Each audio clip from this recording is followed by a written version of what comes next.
Las constituciones tienen por objetivo nominal limitar el poder político de los gobernantes del Estado y consagrar derechos.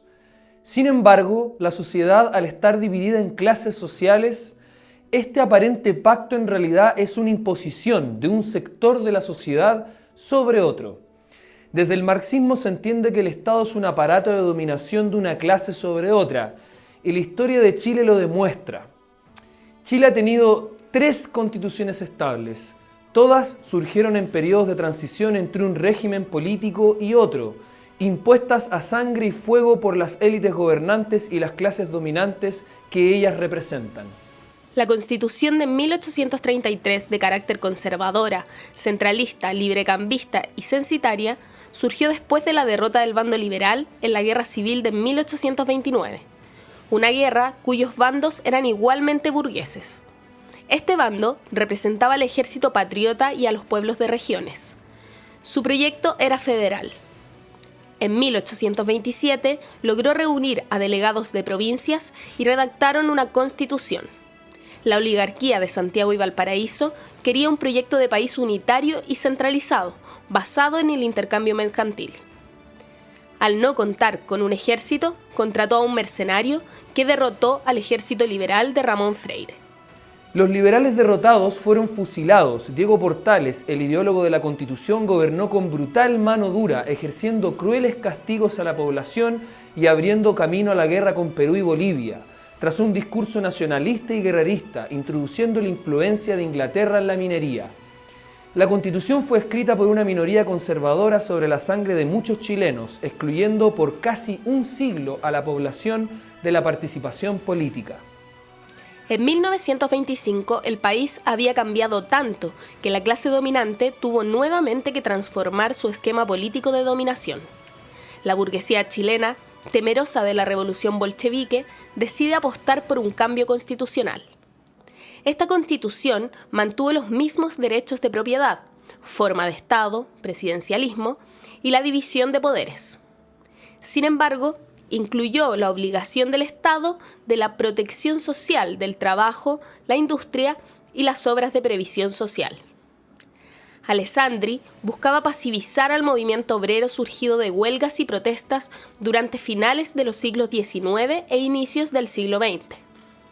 La burguesía chilena no era capaz de contener la organización y lucha de los trabajadores, debido a las condiciones terribles de explotación conocidas como cuestión social. Recurre a masacres y actos de represión brutal. Pese a declarar la protección de derechos, el Estado aplicó nuevas masacres y la nueva Constitución derivó en la dictadura de Ibáñez.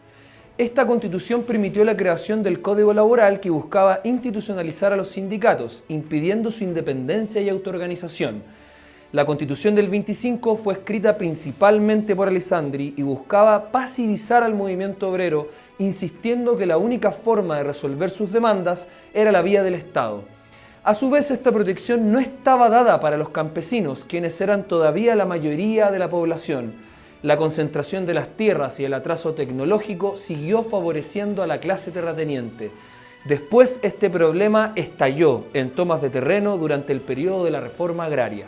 La Constitución de 1980, creada en la dictadura militar de Pinochet por una comisión jurídica de civiles, quitó el carácter de protección de derechos y creó la figura del Estado subsidiario, aquel que no garantiza derechos universales, sino que subsidia a la empresa privada para que éste otorgue servicios. De esta manera nacieron las clínicas, colegios y pensiones privadas. Las AFP se crearon en dictadura y llevan más de 40 años usando el dinero de las pensiones para especular en el mercado.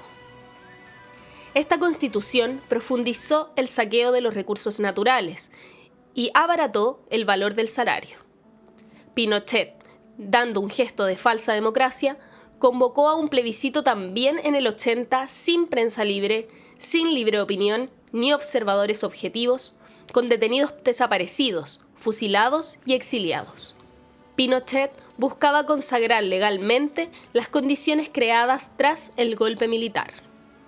Hoy vivimos, otra vez, el nacimiento de una nueva Constitución, que será plebiscitada el 4 de septiembre del 2022. La Convención Constitucional, compuesta por 155 representantes, Fue creada a instancias de la rebelión popular del 2019 como una forma de desviar la movilización y evitar la caída revolucionaria del presidente de derecha Sebastián Piñera. Los partidos del régimen, para evitar que la rebelión refundara el país, creó un itinerario de elecciones para escribir una nueva constitución, en oposición a la exigencia de asamblea constituyente libre y soberana que hacíamos en las calles, mientras se reprimía la rebelión y se encarcelaba a cientos de jóvenes conocidos internacionalmente como presos políticos. El texto final vuelve a un Estado social de derecho, ahora plurinacional. No obstante, se repite un esquema republicano de constitución, conservando el derecho a la gran propiedad capitalista y la influencia del imperialismo. Por eso, los bancos internacionales y el gobierno norteamericano consideran un éxito el proceso constitucional. La historia muestra que ha sido la clase capitalista la gran triunfadora de los procesos de transición política y que las constituciones solo han contorneado nuevos sistemas económicos, igualmente basados en la explotación y la opresión.